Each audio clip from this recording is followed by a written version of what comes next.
Olá, sou Elizabeth, faço parte do grupo 1 e hoje iremos apresentar para vocês o nosso trabalho falando sobre o mainframe da IBM, falando um pouco do Z15, Z14. No início dos tempos, Charles Babbage foi o criador da máquina analítica. Alan Turing definiu o que é um computador. Mas qual a verdade? Babbage desenvolveu a máquina diferencial, uma calculadora mecânica criada para calcular função polinomial.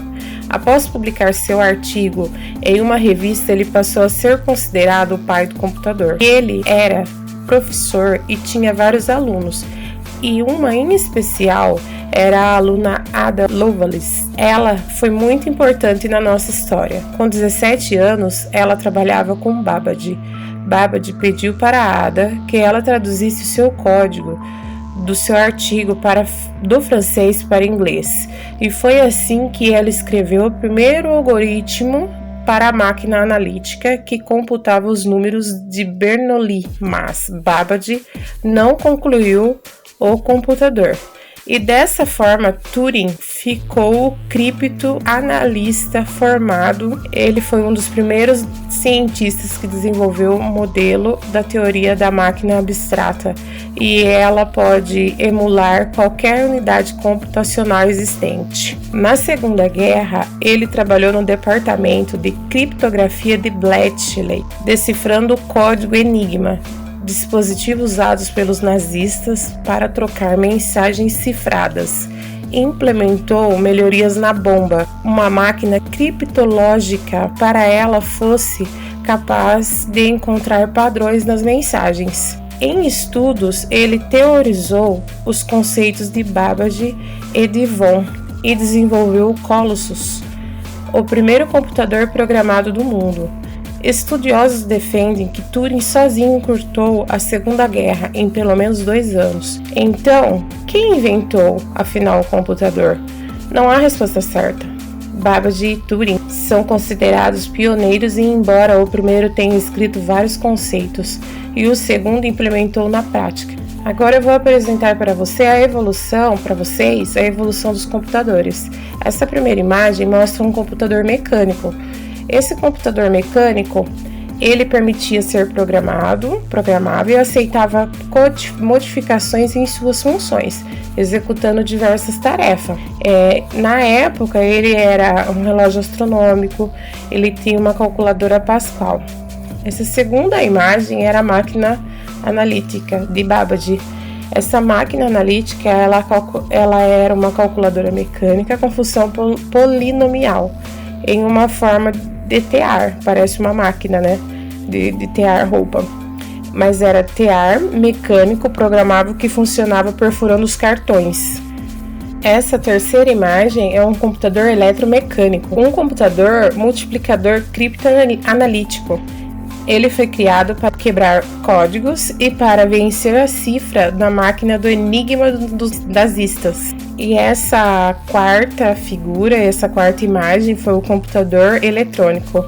Foi o primeiro computador que calculava as trajetórias balísticas de lançamentos de mísseis.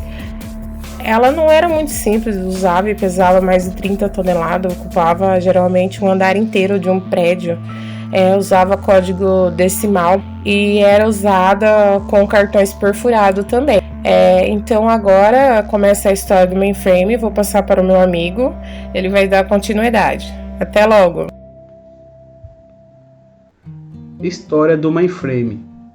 Em 1911, dá início à história da IBM, quando o empresário Charles Flint sugere a fusão entre as empresas Tabulation Machine Company, a Computer Scale Company of America e a International Time Record Company, criando a CTR, sigla da empresa Computer Tabulation Record Company.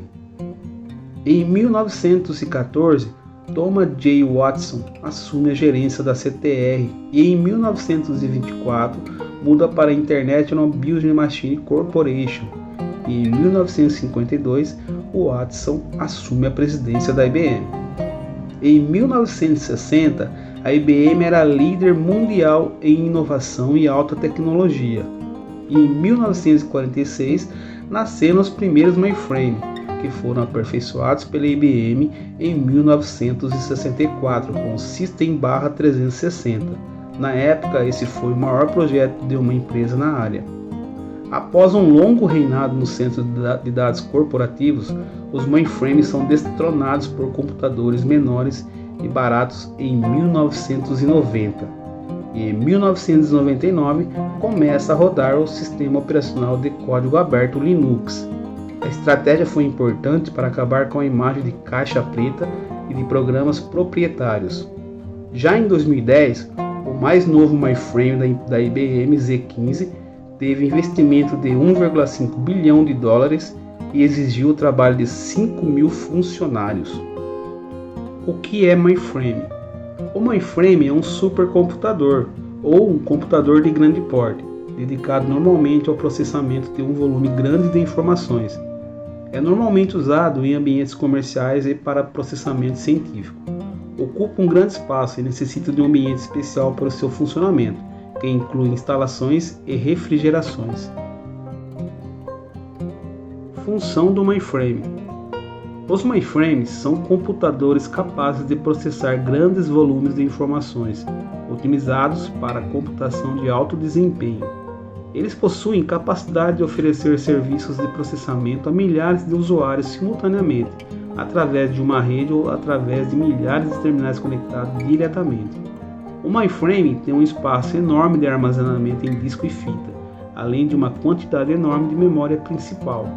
Ele é um servidor com sistema operacional próprio e robusto, capaz de processar milhões de transações por segundo, extremamente seguro e que protege o investimento no desenvolvimento das aplicações, muitas rodando por mais de 50 anos sem alterar uma linha de código sequer. Boa noite, professor, boa noite, classe. Nesse slide iremos mostrar empresas que utilizam o mainframe da IBM. Segundo IBM, bancos, universidades e também repartições governamentais que necessitem armazenar grandes quantidades de informações e ter acesso a ela passaram a utilizar dessa inovadora tecnologia. Segundo a IBM, uma empresa que viu a necessidade de usar essa tecnologia foi o Banco da Caixa Econômica Federal, que é uma das empresas que adquiriram o IBM Z14, devido sua alta capacidade de armazenar e também criptografar 100% dos dados. Garantir maior segurança dos seus clientes. A equipe da TI da Caixa Econômica Federal foi quem percebeu que era preciso ampliar sua capacidade computacional para atender a demanda de um público crescente e apoiar o banco em um cenário cada vez maior de adoção digital. Segundo a IBM, uma outra empresa que também aderiu a essa nova tecnologia foi o Banco Bradesco, adquirindo o mainframe IBM Z15. Sendo assim, o banco tem a capacidade de oferecer serviços no nível superior, enquanto mantém-se os custos baixos e podem introduzir novos serviços a um preço competitivo. Valores do mainframe e seus investimentos em nuvem. Segundo Patrícia Basílio, a IBM lançou uma plataforma que processa 1 trilhão de negócios por dia na nuvem híbrida, sendo ela pública e privada. O valor desse investimento em nuvem pode chegar entre 520 mil até 6 milhões de reais. Segundo a Gartner, uma empresa mundial de pesquisas e aconselhamento de empresas, 75% de todos os bancos estão implantando ou migrando os dados na nuvem até 2022. Armazenamento em nuvem. Segundo Rafael Ireno, por meio da virtualização é possível armazenar dados em containers, possibilitando executar muito mais cargas de trabalho e menos servidores. Com toda essa praticidade, o custo é alto. Cada máquina virtual instalada em um sistema operacional diferente e cada sistema acesso a recursos de memória separado. E temos a questão da portabilidade, onde a movimentação de cargas de trabalho, o hipervisor coloca limites e não suporta. E para mover a máquina virtual, precisa de um planejamento e tempo, e a melhor opção seria o ZOS. Container Extensions fornece um appline virtual de Linux. Como parte do sistema operacional, permite que o ZOS execute códigos para criar e gerenciar aplicações nativas da cloud que tenham afinidade com dados que residem no ambiente ZOS. A virtualização nada mais é do que você criar uma máquina virtual dentro da sua máquina. Nesse caso, nós vamos falar sobre os mainframes. De acordo com uma pesquisa feita nos fóruns da IBM, em 2021, para realizar a virtualização, você precisa de um programa certo, que tem esse suporte. Nesse caso, esse programa se chama License Metric Tools. Então, dentro dele, é suportada as seguintes virtualizações: VMware, vSphere, Microsoft Hyper-V, Nutanix, Oracle VM e a máquina virtual baseada em kernel. A arquitetura do mainframe Z15, Z14 e seus sistemas operacionais. O mainframe ele é composto por uma arquitetura fechada, ou também conhecida como arquitetura proprietária. Essa arquitetura é feita pelo próprio fabricante, que o mesmo desenvolve o hardware completo e o sistema operacional específico, Sistema Operacional ZOS. Ele é um sistema proprietário da IBM com arquitetura fechada, ou seja, funciona somente nos mainframes da IBM. O sistema Z é onde ele vai ser programado e possibilita a virtualização em um sistema fechado. Esse é o mais indicado e utilizado para grandes cargas de trabalho.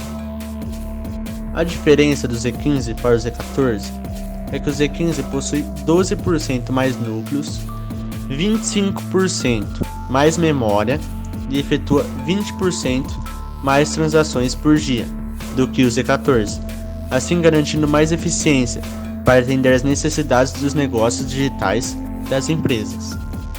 O hardware.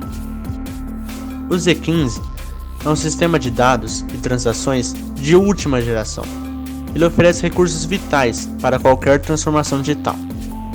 Ele foi projetado para modularidade aprimorada, que ocupa uma área padrão da indústria. Em uma publicação da IBM Redbooks, é falado sobre os recursos e as funções do Z15, que ele é o mais novo membro da plataforma Z da IBM. Nessa publicação, também temos informações sobre o design do processador, as inovações, os sistemas operacionais suportados e a sua segurança. Então, pessoal, essa foi a minha parte da apresentação. Espero que vocês tenham gostado. Boa noite e obrigado. Esse grande mercado, os grandes concorrentes da IBM frente ao Z14 e Z15 são Fujitsu, HPE, Unix e a Oracle. Nesse trabalho, abordamos a história desde o surgimento, início e a evolução dos computadores e seus precursores. Os mainframes surgiu em 1946 e foi aperfeiçoado pela IBM em 1964. Nos dias de hoje, a IBM conta com os mainframes Z14 e Z15. E o que é um mainframe? É um computador de grande porte, utilizado para o processamento de um grande volume de dados e alta capacidade de armazenamento de dados e com alta capacidade de memória. Com isso, ele oferece serviços de processamento de alto desempenho a múltiplos usuários, com acesso simultâneo, o que diferencia ele dos outros computadores. Opera em MIPS, milhões de instruções por segundo. Hoje vivemos na era da conectividade e grandes empresas como instituições financeiras, empresas seguradoras, telefonia, fazem uso dos mainframes devido ao processamento, armazenamento, memória e privacidade dos dados.